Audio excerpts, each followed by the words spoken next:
in the United States, Nigeria, and around the world. Welcome to Expyde Media interview with the founder of Flourish Beauty Palace and Flourish Spices and African Food, in the person of Jumoke Elkena, popularly known as Ola, Madam Ola. I really appreciate your time. Thank you for having me. Thank you so much. The pleasure is all mine. Today, I just have few questions to ask you. I know you are a very busy person. So the first question on my list is, what is this Flourish Spices and African Food all about? So Flourish and Spices and African Food is I would say small business for now, you know, where we sell African groceries. Okay. So, and it's not just African groceries, just, you know, groceries that you can't find regularly at any store like Walmart, you know, and things like that. So we don't only carry African groceries, we have Caribbean groceries. We even, because I'm a lover of Indian food, so I have some Indian spices too here. Okay. So we carry, you know, a little bit of everything all over the world. We have it here at Flourish Spices and African Food. Wow. Yes. That is interesting. Why did you decide to venture into business and not just one? Flourish Beauty Palace, Flourish Spices and African Food. These are two time consuming line of business. Why business? I'll say, you know, because of time, I can't go into too many details because I've always loved to buy and sell. But I would say when I came to the US, everybody said it has to be nursing because, you know, you have job security. You know, America has to baptize you when you first come here. Yeah. I was working in a restaurant. I was a dishwasher. Wow. In a restaurant. Actually, it was Ruby Tuesday. I was a dishwasher at Ruby Tuesday. And every time as I was washing those plates, I would be singing in Yoruba and I would be praying, God, this is not what I want. I would be crying in my heart. And I was washing the dishes with the machine and, you know, washing it very, very well. And people were like, oh, you just came. What do you want to do? What do you want to do? I would tell them I want to have my business. They would say, oh, everybody is going to nursing. You have to go to school, do CNA. I would tell them, I'm not doing CNA. I'm not going to be a nurse. I want to have my business. They would say, why? I would say, number one, I don't want my kids to go to a babysitter. I want my kids to grow up in my business. So jokingly, I would tell them, you all should go and work at the hospital. And on weekends, you come to my shop to do your hair and buy your food. That's right. That's what I tell them all the time. That's a very smart. That's a very smart one. And then I didn't even have nothing. I had no idea how I was going to do it. But I would always jokingly tell them, I don't want to be a nurse. I don't want to do CNA. I just want to have my own business. That's all, you know. And, you know, with time, and when I even moved to Oregon, that was when I even went to cosmetology school. And I remember people were like, why cosmetology school? Why can't you go to this, you know, this other school? I'm like, no. This is what I want. That's right. This is what I want. Yeah, and, you got to know what you want. I went to cosmetology school for 2 years, so I did everything I could learn, even the ones I didn't even know before. I did a good 2 years. I went in 2 years and I was done. And probably I worked for 3 months at Grey Clips. From there, I opened my shop. Wow. Without having no clients. But I opened with faith. And I will always say there are times, the first few months. Without no clients. No clients. No clients. I opened. Wow. And when I get home, my husband will ask me, how was today? I will tell him, nobody with a sad face. He will tell me, don't worry, they are coming. Don't worry, they are coming. Don't worry, they are coming. For like 3 or 4 months. And with time, people started coming, oh, I saw the sign. What's happening here? Wow. Started coming in, and that was just it. Don't despise the day of little beginning. You don't despise the days of little beginning. It was hard. Wow. You can imagine going to your work. You know, I'll carry my purse, carry my bag, carry my baby, and we'll just be there sitting, looking at the window. Anybody coming in? That's right. Looking at the window. Nobody. Look at you today. You got a nice place. You know, to our viewers, they might not really know where. This is not my studio. I came here into her office, so this is our office, and it is a huge place. So, and I'm thankful to God on her behalf for what God is doing in Flourish Beauty Palace and Flourish Spices and African Food. Glory to God. Yeah, it's amazing. Thank you for sharing that with our viewers. Other than African brothers and sisters, who are your target audience? because looking at the signpost, it says Flourish Spices and African Food. Are they just meant for Africans? No, I would say my target audience is everybody living on earth Okay. that eats food. We cook for everybody, not only African food. It could be Caribbean, you know, Jamaican, you know, Americans. It might not be like the regular American food, but I think like all over the world, you know, Asia, everybody eats rice. That's right. And sometimes people will like, oh, can I eat the rice just, you know, just the way you will cook it, you know, with the African spices? So that is what makes it different. Just cooking my rice that or I would say just cooking rice that is well known to everybody all over the world, my way, the African way. So my target audience is to everybody. It doesn't matter where you're from. Okay. I've had situations where people will even, maybe they are reading a book in Africa. I have, you know, some beautiful old ladies. They have a book club here in Salem. So whenever they are reading a particular book about a particular country or continent, they will have to cook the food. And you know, I've cooked for them a few times when they're reading about Africa. And I'm the only one probably around then. They'll say, oh, can you cook something for us? They'll just go to my website or my Facebook page to see whatever they like because they're reading about maybe Nigeria or West Africa, and I will cook for them. And these are not Africans. They are Americans. Wow. So my target audience is everybody living on earth who is ready to try something new or just want something different. That's good. Yes. So that brings me to another question. I saw a publication in Oregon Statesman Journal. Yes. A publication about you cooking. Tell us a little bit about it. So last year during the COVID, you know, when the COVID was really, really, really hot, and, you know, people were scared, they didn't know what to do. I myself, I was a little bit concerned because I'm like, how am I going to survive? But, you know, I kept posting online. And people started commenting, started looking at it. So I'm like, oh, during this COVID, you can do a local pickup. So people will go online, they will ask me questions. I will tell them, yes, I can cook it for you. Because of the social distancing, people are trying to distance themselves. So they'll just call me, oh, I want this, I want it. I'll cook it for them. They will just pick up. We just put a package very nice at the reception. They will come in, pick up their food, and, you know, they pay and they go. So it's really, really helped us. And some people will even just order online. You know, they'll pay online. They will just come in to pick it up. So COVID-19 gave us an idea of what's, you know, something extra that we could do for people just to avoid, you know, the social distance, you know, and things like that. So that was why we got to be in the papers last year. Wow. Honestly, I saw it. I was like, good job. Congratulations for that. Thank you. I appreciate that too. So to our viewers, we're going to take a quick break. We'll be right back after the break.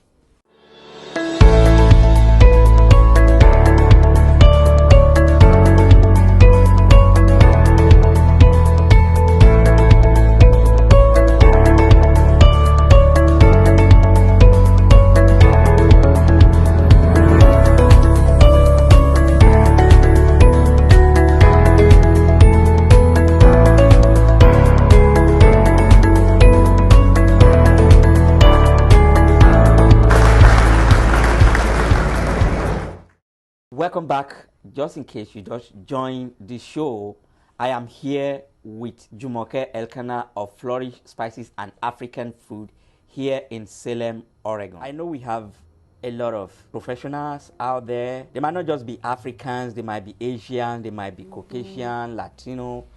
They are busy and they have like a meal plan, like weekly meal plan. Do you at any point consider this type of service for working professional? You know, do you have any plan for them? Yes, thank you for that question. So we actually, you know, have, you know, something like that, and you can even go on our website under our catering menu.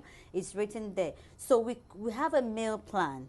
So we have clients that will call us and say, oh, can you cook for me for a month? And it won't be just one kind of soup. It could be ogbono soup, you know, ewedu, vegetable, you know, okra soup. We'll cook it for them. And we could cook it in a big quantity or do in a small quantity so that they can have something to eat. And another thing we also do, we can also portion it for you. So we have clients where they will tell me, you know, to portion it for them into little microwavable plastics. So I usually use a microwavable one so that you don't have to be turning it back and forth. So we portion it for you, package it, you just put it straight in your freezer. So when you need it, like if you want to eat amala and vegetable soup today. That's right. You just bring the soup out. Oh, wow. You warm it. You make your amala on the side. Sometimes we even make the pound yam or amala for people where they can put in their fridge for weeks, because once it's in the fridge, nothing will happen to the food. You just put it back in the microwave. Yeah. And you know, we have people that we also say, oh, just do for a month. I have a client that we just cook for him for a month. We can cook like 4 different types of soups. Okay. So he would just put it in the freezer. So when the person is ready, so it doesn't even have to be a bachelor. It could be professionals that are busy. Maybe husband and wife, they are professionals. They are really busy with their job and they want to take the stress of cooking. Like I always say, that I am here to take the stress of cooking off your shoulders. I'm here to cook for you. We do that kind of service too. Wow, that's amazing. So what are the challenges that is associated with African food business, and what is your advice for people who are looking up to you like, oh, I want to be like Madam Ola, I want to be like Flourish, spices and African food someday? You know, what are your advice or your tips for people out there who are listening to us? I would say the first thing is that for any business, it has to require, you know, capital. So because it's food, it ties down your capital down a lot. Ties down your capital. Your capital is being tied down, so you don't expect to really see the profits right now. Okay. You know, the profits will come later. You know, and the second thing I also want to say is patience. Oh, time. We started really, really small. Like, you know, for some of us, for a lot of people that have been on this journey with me, they remember where, you know, we used to be. It was just a small room. You know, the room I just used for my kids to play. We turned it to African, so we just put shelves on the wall. And, you know, we just started little. People started coming and coming and coming. And after a while, I told myself, oh, we need to move. And, you know, to where we have. We are not there yet, but, you know, we're just, you know, we're still growing. So you have to be patient. You know, it wasn't built in one day, you know, but in the thing you invest in year one, you might not even yield it until so many years. So I would say patience is the key.